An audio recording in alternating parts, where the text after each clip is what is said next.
जो हाथ में अतिरिक्त पैसा बचा है उसको निवेश में कहां लगाएं, कैसे जीएसटी रिफॉर्म से मिलेगा निवेश को बूस्ट, इसी पर रहने वाली है आज हमारी ये खास चर्चा। अब इन्वेस्टर्स के लिए जिनके हाथ में पैसा और आने की उम्मीद है, ये ना सिर्फ जीएसटी रिफॉर्म है बल्कि ऑलरेडी जो टैक्स में रियायत दी गई, ऑफ कोर्स विद लो जो रेट कट्स आरबीआई ने जो रेट कट किए हैं, ये तमाम जो फैक्टर्स मिलकर मोहित जो एक इन हैंड इनकम को बढ़ाने का काम कर रहे हैं, उस पर फिलहाल अभी एक जो इन्वेस्टर है, आम आदमी है, उनके लिहाज से ये जो कट्स हैं या ये जो चेंजेस हैं वो कितनी बड़ी तब्दीली लेकर आए हैं, जरा बताइए। ये जो डबल बोनांजा है वो अब आगे जाकर इसको कैसे मैनेज करें? तो देखिए, मुझे लगता है कि 150 करोड़ की आबादी वाले हमारे देश में जहां पर सरकार ने पहले डायरेक्ट टैक्स कट कर कर एक बहुत बड़ा बोनांजा दिया था, वहां पर I think direct tax payers जो है स्वाति हमारे देश में कुछ 10 करोड़ के आसपास, 8.5 करोड़ के आसपास है। बट अगर आप देखें कि जब आप इनडायरेक्ट टैक्सेस को कम करते हैं, यानी जब आपने जीएसटी को कम किया है, तो आपने देश के हर नागरिक को छुआ है।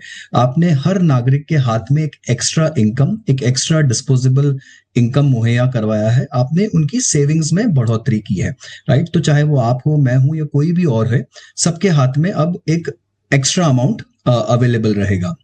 और ये एक्स्ट्रा अमाउंट का अगर हम कुछ छोटा सा कैलकुलेशन भी करके देखें स्वाति, तो जैसा कि हमने देखा था जब डायरेक्ट टैक्स कट हुआ था, तो जिनकी आय करीब 12 लाख के आसपास या 12.75 के आसपास थी, उनको कोई टैक्स देने की आवश्यकता नहीं थी। तो वहां पर कुछ 36,000 रुपए के आसपास उनकी बचत हो रही थी।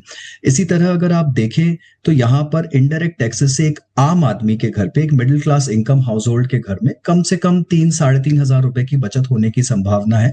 अगर आप उनकी जरूरतों के सामान की एक लिस्ट जुटाएं और उस पर देखें कि वो कितना जीएसटी के माध्यम से बचत कर पा रहे हैं, तो आपको दिखेगा कि 3-3,500 रुपए हर घर अब आगे चलकर बचा पाएगा। तो वो कुल मिलाकर 40-45,000 रुपए के आसपास होता है।